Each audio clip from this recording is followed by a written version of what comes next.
his A-levels, through his GCSEs, he studied the Darwin's theory, and he's moving into Darwinism, or he's moving towards atheism or agnosticism. He's starting to reject Allah subhanahu wa ta'ala because based on what he studied within inside of his university or within inside of his school. So there are certain people out there who claim this, say that their children, they're starting to move away from the deen of Allah subhanahu wa ta'ala because they believe that a human being was created through a series of evolution. This evolution happened from a small species continuing on to the organisms, and then this evolution process ended up into being a complete human being, meaning that there's no need for a creator, there's no need for Allah subhanahu wa ta'ala. So this is one of the reasons to why Allah subhanahu wa ta'ala is rejected in the first place, is because of study and education. The next main reason behind atheism and agnosticism and rejecting Allah subhanahu wa ta'ala is escaping responsibility. People like to escape responsibility. They do not want the responsibility of the deen on their shoulders. So they're not willing to accept what is unseen. Dear brothers and sisters who are here within inside of this majlis, there are many proofs within the Quran that speak about the existence of Allah subhanahu wa ta'ala, that prove the existence of Allah to be true within inside of the Holy Quran. And they are related to science directly. It's nothing to do with it being about Islam or being Muslim. There are certain paragraphs in the Quran that just speak about science directly. They do not speak about anything about Islam or about Muslims or about what happened in the history. Rather, it speaks about intellect, it speaks about logic, it speaks about philosophy. For example, Haman is mentioned in the Bible and the Quran.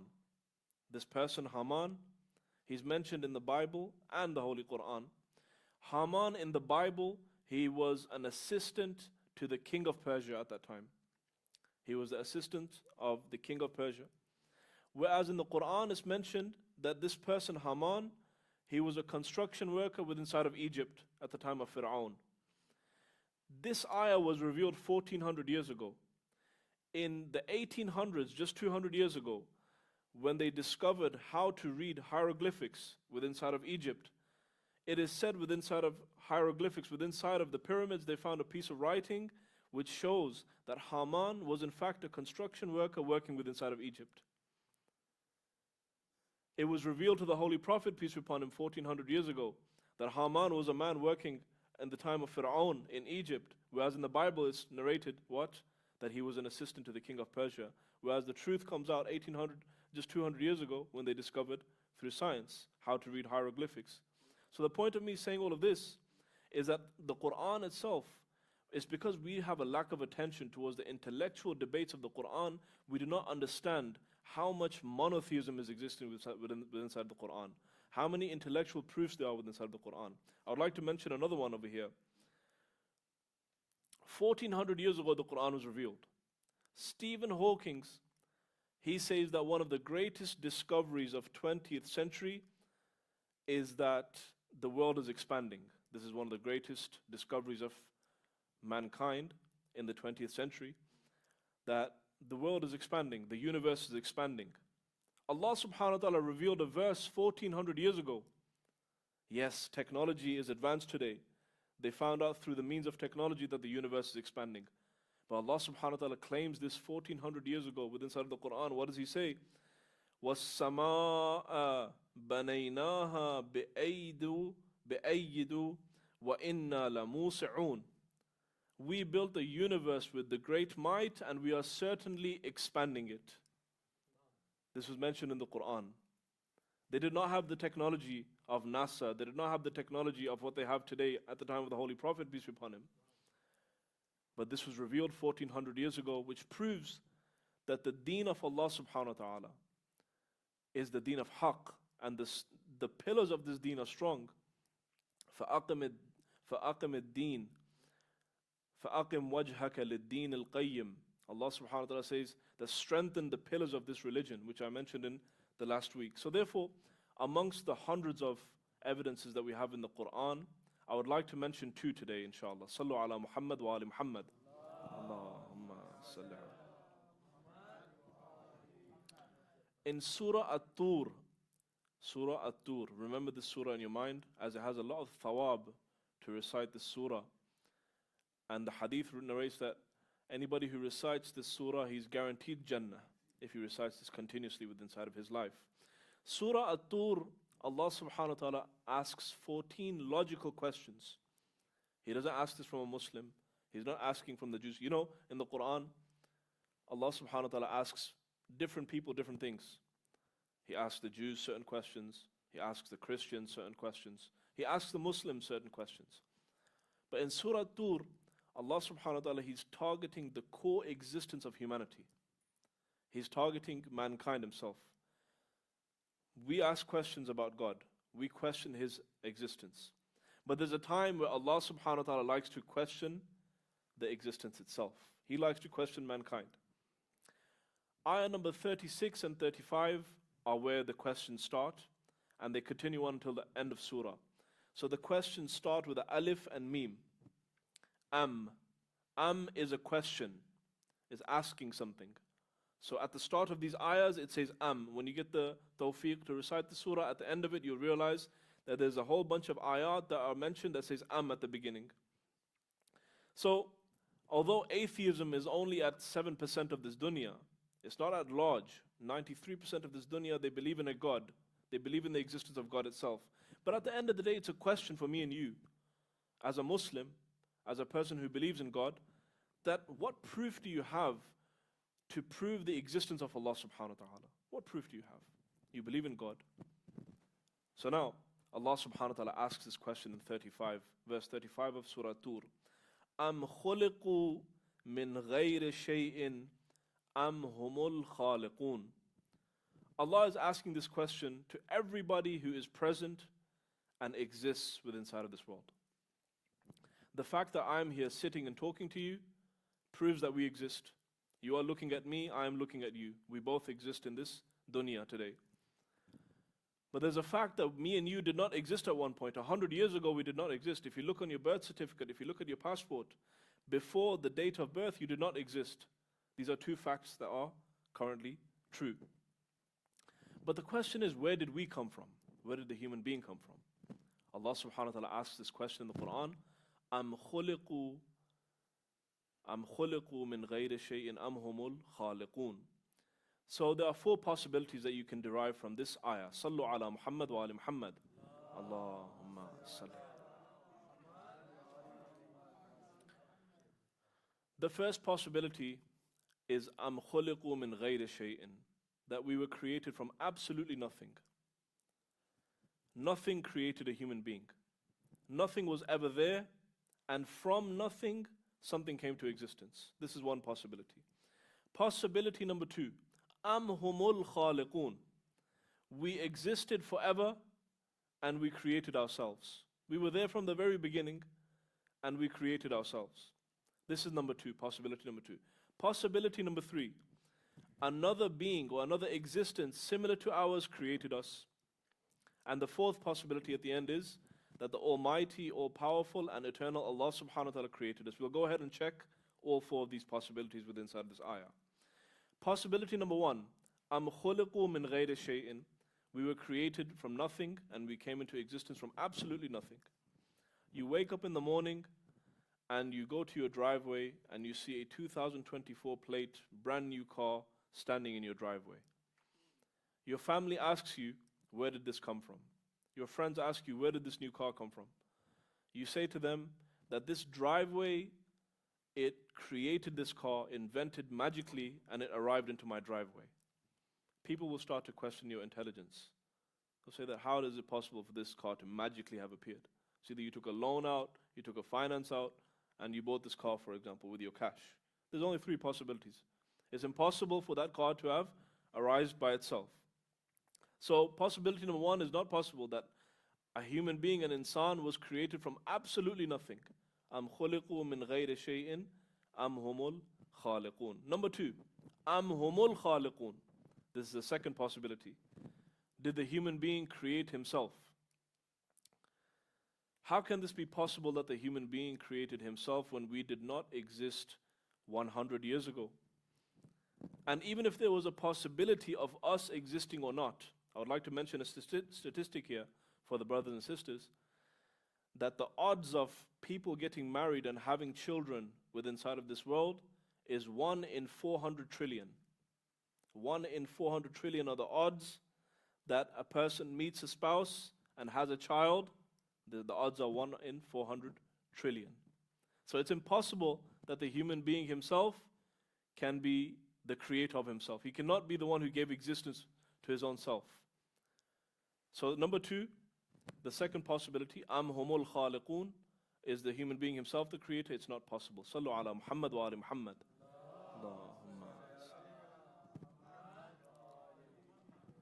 The third possibility is that the human being was created from different species. It went through a series of evolution. It started with species, it went to organisms, and the organisms turned into an animal form, and this animal form gradually it became better and better and better until it came into a human being. The question that arises with this possibility, dear brothers, is the initial species and organisms that were created first within inside of this world. Who was the creator of this then? Because a cycle of infinity is not possible.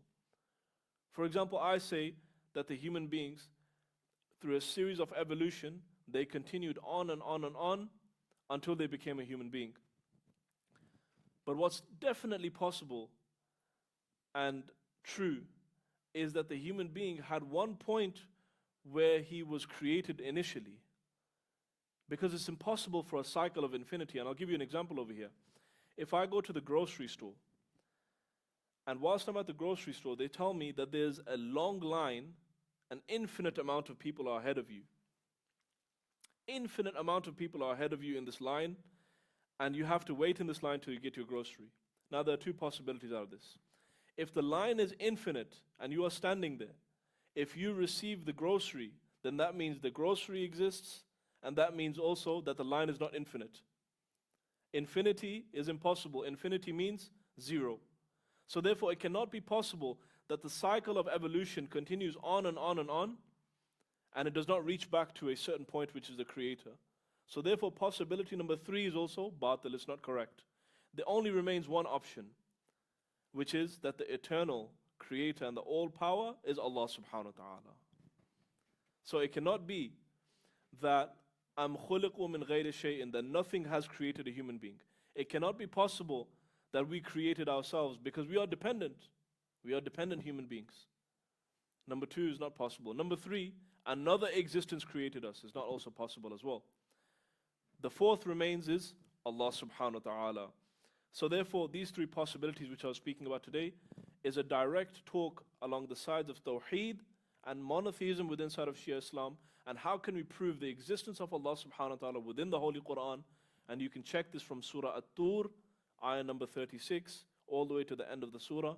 It has 14 questions which ask the core existence of mankind, and it gives these questions to the intellect of a human being. It's very beautiful, and I request the brothers and sisters to read these, as it will increase and firm the roots of Tawheed within inside of your heart. Somebody came to Amir al-Mu'mineen alayhi salatu wassalam,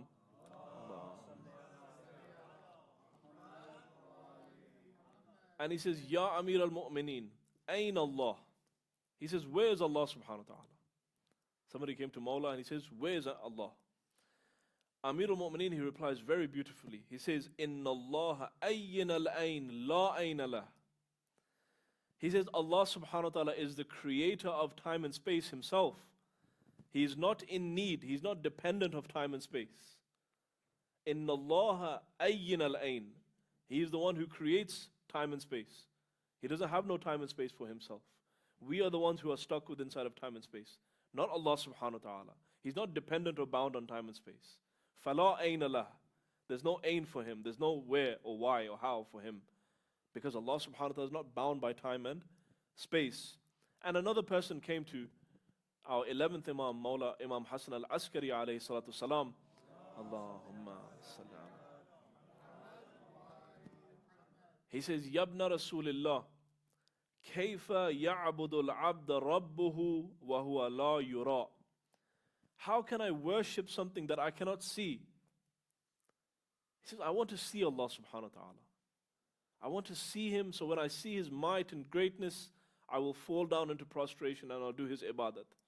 But until I don't see him, I will not worship him. This is what he's asking from Imam Askari alayhi salam. كيف يعبد الرب كيف يعبد العبد ربه وهو لا يرى.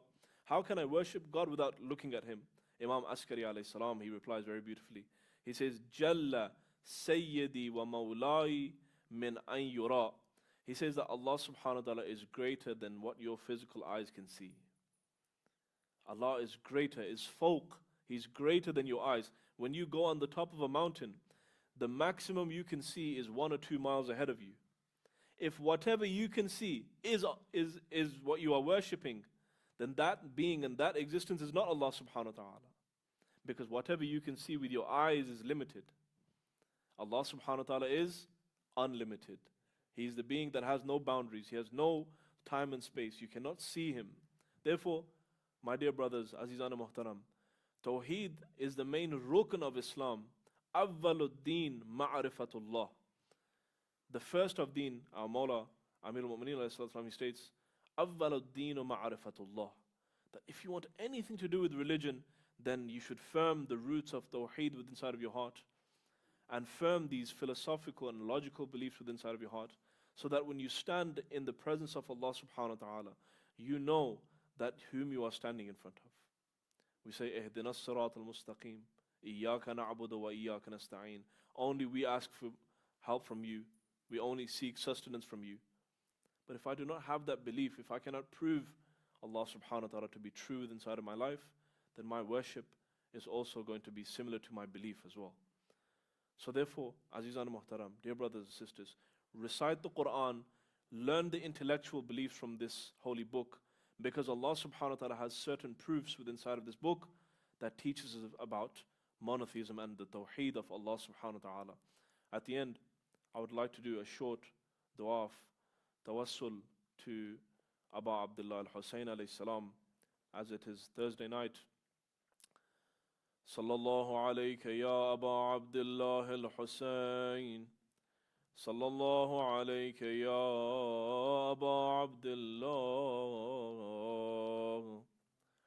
Assalamu alayka ya Abu Abdullah al-Hussein.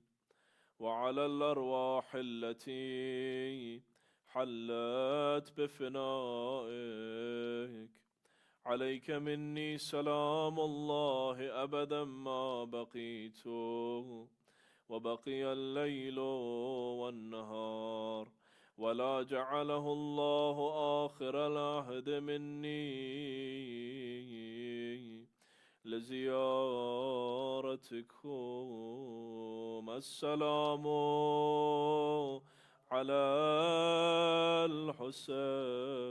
الحسين وعلى علي بن الحسين وعلى أولاد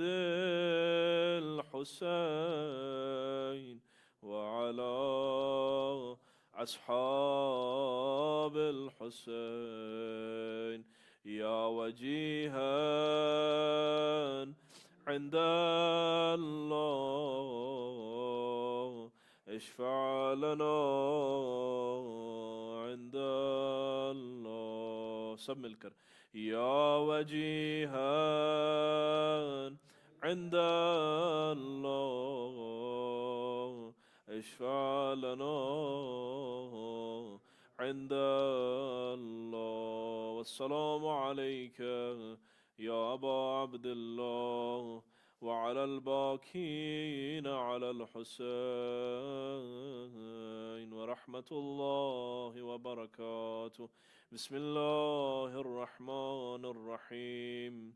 اللهم كن لوليك الحجة ابن الحسن صلواتك عليه وعلى آبائه في هذه الساعة وفي كل ساعة وليا وحافظا وقائدا وناصرا ودليلا وعينا حتى تسكنه أرضك توعا وتمتعه فيها طويلا برحمتك يا أرحم الراحمين. رحم الله من قرأ الفاتحة مع